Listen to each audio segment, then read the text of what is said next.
So wait a minute, I want to show you a couple things on this dustless tile saw before I put it all together so you understand how the system works. So first thing, it comes on its own cart with wheels, so taking it in and out of the job site is a breeze. There's no breakdown or setup assembly needed.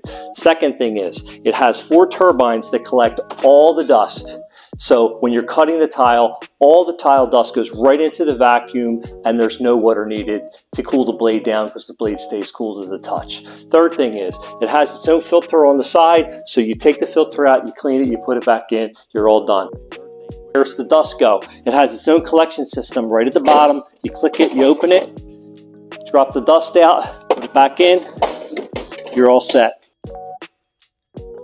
The table has 8 ball bearing wheels, so it's super accurate and super easy gliding. Just put it right in place, lock it, won't fall back out, but you can take it right out to clean it. It couldn't be any more convenient than that. The next thing we're going to show you is the blade assembly. Okay, so now for the motor assembly. It's pretty simple to install. It has 4 bolt holes on the motor assembly, which line up with the 4 bolt holes on the frame. It comes with the 4 screws. It even has an Allen wrench so that you can take it apart if you need to repair it and put it together without looking for any tools. Okay, so the last thing to show you is the stand. So we're going to take the stand out of the box and we're going to put the table saw on top of the stand so you can see just how easy it is to set up for a job site. So it's all put together. All you do is open it up fully, set it down firmly on the floor, pick up the table saw, put it into the hooks, and it locks in place.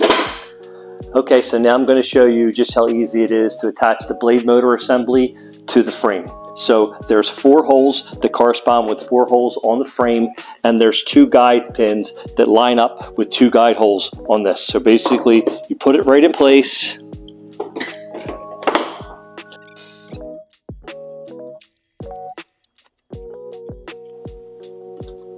and you tighten them with the supplied Allen wrench.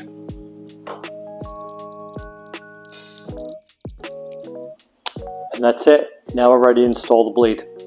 Okay, so the last thing to do is put the blade on the motor. So it's pretty simple. You just take the blade cover off, take the nut and the washer off, get your blade,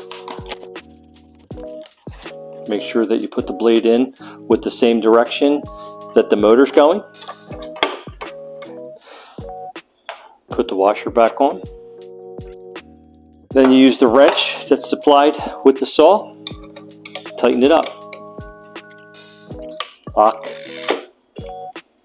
go. Put the blade guard back on, tighten it up, and you're ready to start.